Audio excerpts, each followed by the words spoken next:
Իմ հարցս հիմա ուղղում եմ վարչապետի։ Մենք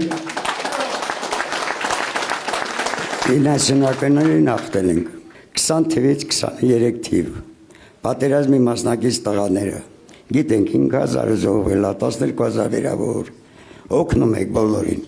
բայց այն 20-30 հազար տղաները, որ մասնակցել են, դրանց մասին ինչ որ ծրագիր կա լիգոտների բանով հարցով։ Ես եթե հետևում եք իմ հայտարարությունների մեջ ասել եմ հերոսները նորից դառնալու են հերոսներ, դա բոլորին է վերաբերվում։ Այդ բոլոր մարդկանց վերաբերվում է, կապ չունի իրենց դոշին հերոսի մեդալ կպսրել են, թե չեն կպսրել։ Ով կռվել է մեր երկրի համար, ես իրենց համարում եմ հերոսներ։ Նորից իրենք ունենալու են հերոսների կարգավիճակ, իրենց ծնողները ունենալու են հերոսացին մայրերի կարգավիճակ։ Դուք մի կասկածեք, հետո ես շատ բարի մարդ եմ, ես ինչի համար մի քիչ չեմ ուզում հանդիպեմ այդ մարդկանց հետ, որովհետև դա իմ համար էմոցիոնալ ծանր է, դժվար չի հավաքեմ, խոսանք, բայց ես պետք է առաջի քայլ անեմ, օգնեմ իրենց, ամեն ինչ անեմ, նոր հանգիստ կհավաքեմ, երբ որ բոլորը արդեն գող կլնեն, նոր կհավաքեմ։ Պարոն վարչապետ, հարցս այն տղաների մասին է, որ ոչ մի կարգավիճակ չունեն, ոչ վիրավորի, ոչ զոհվածի, իրանք սաղն 44 օրյա պատերազմի մասնակից են, հարցս այդ տղաների մասին է։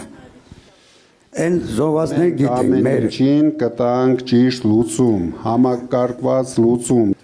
իրենք լավ ապրելու են մեր երկրում, մեր հողի վրա, ասեցի գերիների մասին, ամեն ինչ անելու ենք իրենց համար, այս խայտառակությունը, որ ամբողջ աշխարհին առաջ մենք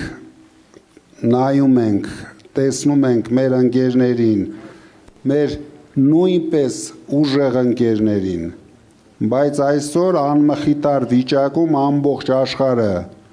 ծիծաղում է մեր վրա, որովհետև մեր իշխանությունները, ես արդեն կասկածներ ունեմ, որ նույնիսկ օգնել են իրենց այնտեղ հայտնվելուն, նույնիսկ վտանգ են տեսել։ Դրա համար այդ հարցը լինելու է մեր գլխավոր խնդիրներից մեկը, որ մեր լավագույն զավակները գան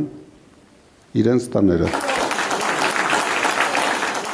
Ես օգնել եմ, որ կանգնի պատերազմը, բայց այս մարդը իր մեծամտությամբ, անիմաստությամբ, անշնորհքությամբ ոչ մի բանի ընդունակ չի։ Իր շուրջն էլ հավաքել է իր նման մի 3-4 հոգի ուր խանում են։ Իրենք չեն հասկանում, որ իրենց անդունդա տանում։ Այս 3-4 հոգի ունի, որ ամեն օր իր համար դոշ տված, թե ինչի համար եք դոշ տալիս։